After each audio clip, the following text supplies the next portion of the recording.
चीन की हेकड़ी कम करने के लिए भारत और अमेरिका की सेनाएं एलएसी के नजदीक उत्तराखंड के औली में अपनी ताकत दिखाएंगी। इसे एलएसी पर भारत को बार बार उकसाने वाले चीन को तगड़े जवाब के तौर पर देखा जा रहा है और माना जा रहा है कि एलएसी के पास भारत के साथ खड़ी अमेरिकी सेना को देखकर चीन बुरी तरह से तिलमिला जाएगा। दोनों देशों के बीच ये सैन्य अभ्यास ऐसे समय में होने जा रहा है जब ताइवान के मसले पर अमेरिका और चीन आमने सामने हैं।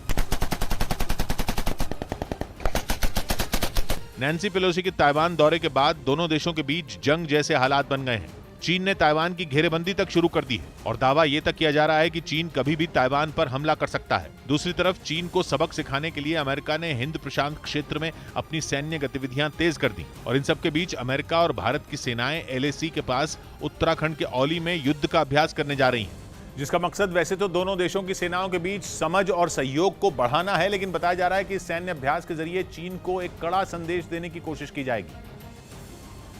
और वो ये कि अगर उसने एलएसी पर किसी तरह की कोई चालबाजी दिखाई तो उसे करारा जवाब दिया जाएगा, क्योंकि पिछले काफी वक्त से एलएसी पर चीन रह रहकर भारत को उकसाने वाली हरकत करता आ रहा है। हाल ही में पूर्वी लद्दाख में चीन के लड़ाकू विमान एलएसी के बेहद करीब उड़ान भरते देखे गए थे, जिस पर भारत ने भी आपत्ति जताई थी। लेकिन इसके बाद भी चीन की हरकतों पर लगाम नहीं लगी। गलवान घाटी की घटना के बाद पूर्वी लद्दाख की कुछ जगहों से भारत और चीन दोनों ने अपनी सेनाएं पीछे हटाई, लेकिन अभी भी कुछ जगह ऐसी हैं जहां टकराव जैसे हालात बने हुए हैं, क्योंकि चीन उन जगहों से अपने सैनिक पीछे हटाने के लिए तैयार ही नहीं है। हालांकि सीमा पर शांति बहाली और टकराव वाली जगहों से सैनिकों की वापसी के लिए दोनों देशों के बीच 16 दौर की बातचीत हो चुकी है, लेकिन चीन के अड़ियल रवैये की वजह से समाधान नहीं निकल सका